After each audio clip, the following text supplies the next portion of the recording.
আসসালামু আলাইকুম প্রিয় দর্শকবৃন্দ। আমি এখন কানাডার টরন্টো শহর থেকে আপনাদের সামনে হাজির হয়েছি। আজ ডিসেম্বরের 7 তারিখ 2025। শীতের মাঝামাঝি এই সময়ে পুরো শহর যেন বরফের সাদা চাদরে মোড়ানো। ড্রোনের চোখে সেই সৌন্দর্য আপনাদের সামনে তুলে ধরছি। উপরের থেকে তাকালে দেখা যায় শহরের রাস্তাগুলো নিস্তব্ধ, গাড়ি চলাচল কম, চারপাশে কেবল সাদা তুষার আর গভীর নীরবতা। এই মুহূর্তে টরন্টোর তাপমাত্রা -6 ডিগ্রি সেলসিয়াস এবং স্নোফল এতটাই হয়েছে যে গাছের ডালগুলো পর্যন্ত বরফে ভারী হয়ে গেছে। আজকের আবহাওয়া খুব ঠান্ডা হলেও ড্রোনের ক্যামেরায় ধরা পড়া প্রতিটি দৃশ্য যেন শীতের কবিতা। তুষার ঢাকা ছাদ, বরফের রেখা কাটা পথ, হালকা বাতাসে উড়ে যাওয়া স্নোফ্লেক, সব মিলিয়ে কানাডার শীতের আসল সৌন্দর্য।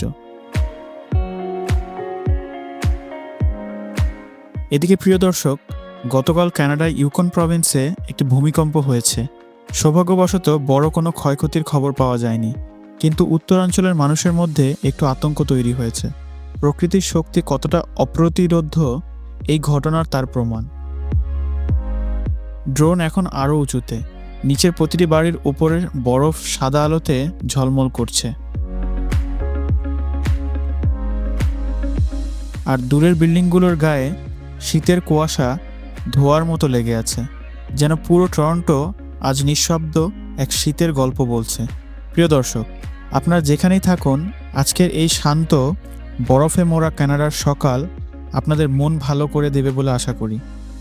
দেখুন, আমাদের ড্রোন যেভাবে ধীরে ধীরে উপরে উঠছে, এই সময়ে টরন্টোটাকে এমন শান্ত, নির্জন এবং প্রাণবন্তভাবে একসাথে দেখা সত্যিই এক অন্যরকম অভিজ্ঞতা।